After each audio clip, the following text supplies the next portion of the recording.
Halo teman-teman dunia bawah laut, bagaimana kabar kalian belakangan ini? Mimin harap kalian sehat selalu. Nah, sebelumnya kita membahas monumen misterius dari Jepang, kali ini akan cukup berbeda ya teman. Kali ini kita akan membahas tentang hilangnya 4 kapal selam secara misterius di tahun 1968. Tewasnya 5 penumpang kapal selam Titan menjadi insiden kecelakaan kapal selam terbaru yang menarik perhatian dunia. Tenggelamnya kapal selam di perairan dalam mungkin jarang terjadi tetapi selalu berakibat fatal, dan penyebabnya hampir tidak pernah diketahui sepenuhnya.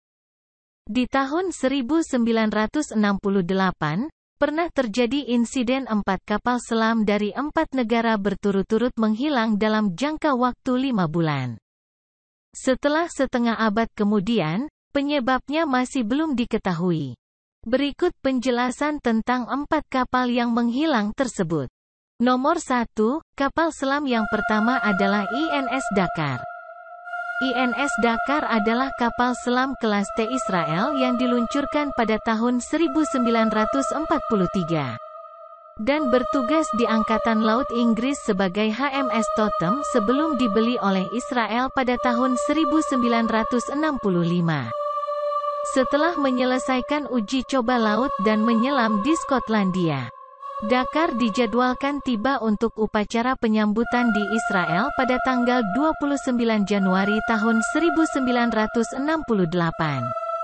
Kapal selam itu tiba di Gibraltar pada tanggal 15 Januari melaporkan lokasinya tepat di sebelah timur kereta pada tanggal 24 Januari.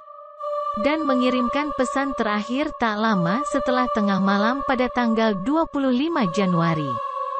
Ketika jelas kapal selam itu hilang, kapal-kapal dari Inggris, Yunani, Turki, Lebanon, dan Israel mencari di daerah itu selama berhari-hari, meskipun upaya itu diperumit oleh ketegangan di wilayah tersebut. Tak ada hasil menggembirakan, pencarian secara resmi berakhir pada tanggal 4 Februari namun 69 awaknya tidak secara resmi dinyatakan meninggal hingga tahun 1981. Pada tahun 1991, bangkai kapal akhirnya ditemukan di antara Kreta dan Siprus sekitar 2.900 meter lebih di bawah air. Penyebab tenggelamnya Dakar tidak pernah diketahui. Masyarakat Israel awalnya percaya bahwa Soviet mungkin bertanggung jawab atas insiden ini, tetapi kemudian mereka mengesampingkan tindakan bermusuhan. Karena Dakar tidak membawa torpedo dan bangkai kapal sebagian besar utuh, ledakan internal juga tidak mungkin terjadi. Teori yang berlaku adalah kecelakaan dahsyat kemungkinan disebabkan oleh kesalahan mekanis atau manusia. Atau snorkel kapal selam rusak setelah menabrak kapal lain menyebabkan kerusakan fatal kapal selam. Kapal selam yang kedua bernama Minerve. Minerve adalah kapal selam kelas Daphne Angkatan Laut Prancis yang diluncurkan pada tahun 1961. Berbasis di Toulon, kapal ini memiliki 52 awak. Pada tanggal 27 Januari tahun 1968, Minerve terjebak dalam cuaca buruk saat kembali ke Toulon dari operasi pelatihan di Mediterania. Saat berada sekitar 48 km selatan pantai Prancis, Minerve melakukan kontak dengan pesawat Prancis dan mengatakan akan tiba di pelabuhan sekitar 1 jam. Tapi Minerve tidak pernah tiba. Pencarian dilakukan dengan 20 kapal dan pesawat, termasuk kapal induk Clemenceau.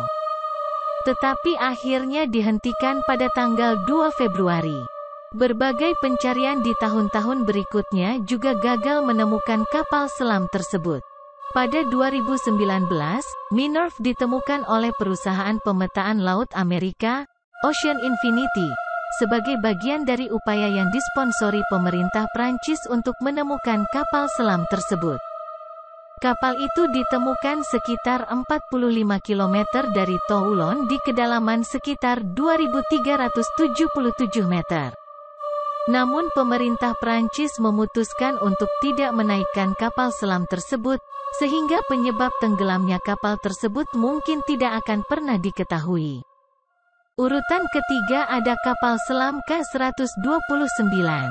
K-129 adalah kapal selam rudal balistik diesel listrik kelas Golfi Soviet yang diluncurkan pada tahun 1959.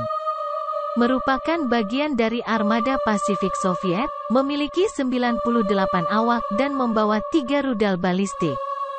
Pada tanggal 8 Maret tahun 1968, hampir 2 minggu dalam patroli di Pasifik Utara, K-129 gagal mengirim pesan radio yang dijadwalkan. Soviet segera memulai pencarian dengan 36 kapal dan puluhan pesawat yang melakukan lebih dari 200 kali penerbangan di atas area pencarian. Setelah 2 bulan dan tidak ada tanda-tanda K-129, Soviet menyerah.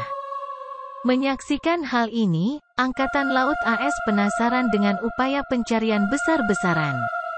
AS tahu sesuatu yang berharga telah hilang, sehingga mereka melanjutkan pencarian yang dilakukan Soviet. Berkat alat pendengar bawah air Angkatan Laut AS, mereka berhasil menemukan bangkai kapal K-129 pada tanggal 20 Agustus. Bangkai kapal, yang terletak sekitar barat Laut Hawaii, berada lebih dari 5.000 meter di bawah permukaan. Badan Intelijen AS CIA yang ingin mendapatkan buku kode Soviet, rudal SSN-5, dan torpedo nuklir, membuat rencana yang disebut Proyek Azorian untuk memulihkan kapal selam tersebut. CIA membujuk miliarder eksentrik Howard Hughes untuk menggunakan perusahaan pertambangan laut dalam Global Marine Inc. sebagai kedok untuk kapal yang didanai CIA yang dirancang khusus untuk memulihkan K-129 dan membawanya ke AS. Pada tahun 1974, kapal Hughes Glomar Explorer berhasil menemukan sepertiga dari K-129. Terlepas dari klaim 6 jenazah yang dikubur di laut, CIA tidak pernah secara terbuka mengungkapkan apa yang ditemukannya. Meskipun demikian, CIA diyakini telah memperoleh 2 torpedo nuklir dan barang intelijen lainnya. Penyebab tenggelamnya K-129 tidak pernah ditetapkan. Dan karena kerahasiaan proyek Azorian dan pengaruhnya terhadap reruntuhan, kemungkinan besar penyebabnya tidak akan pernah diketahui. Di urutan keempat ada kapal selam USS Scorpion. Hampir 3 bulan setelah K-129 tenggelam, USS Scorpion, kapal selam serangan bertenaga nuklir kelas Skijek dengan 99 awak, hilang di Atlantik saat kembali dari patroli di Mediterania. Diluncurkan pada tahun 1959, Scorpion punya reputasi buruk terkait masalah mekanis sehingga krunya menyebut kapal ini Scorpion. Kapal ini tergesa-gesa direparasi di tahun 1967 dan segera berangkat untuk patroli Mediterania pada tanggal 15 Februari tahun 1968. Menjelang akhir patrolinya, Scorpion diperintahkan untuk mengamati aktivitas Angkatan Laut Soviet di Kepulauan Kanari. Pada tanggal 21 Mei, disiarkan melalui radio bahwa jaraknya sekitar 80 km di selatan Azores dan diperkirakan akan kembali ke Norfolk pada tanggal 27 Mei. Nyatanya Scorpion tidak pernah tiba. Upaya pencarian besar-besaran diluncurkan dengan puluhan kapal selam, dan pesawat terbang di kedua sisi Atlantik, sampai akhirnya pada tanggal 5 Juni Scorpion dan awaknya dinyatakan diduga hilang.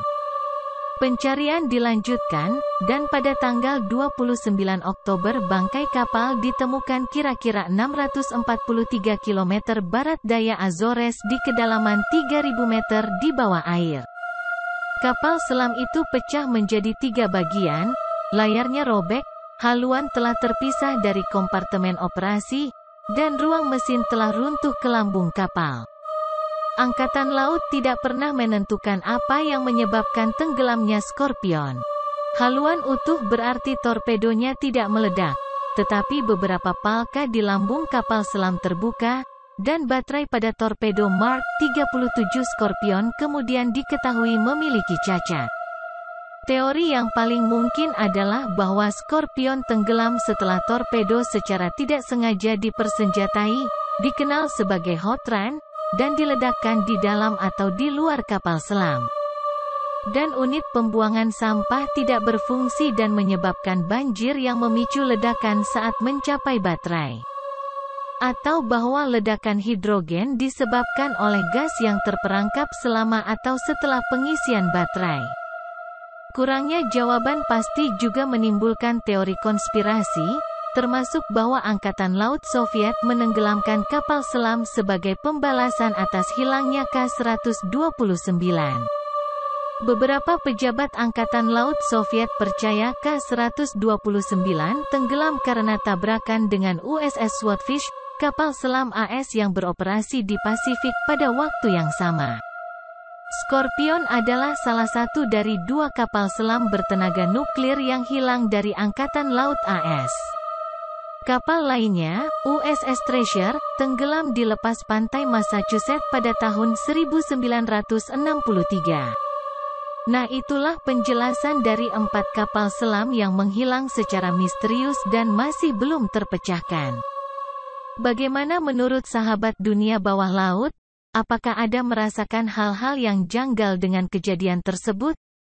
Atau memiliki teori konspirasi sendiri menurut sobat dunia bawah laut?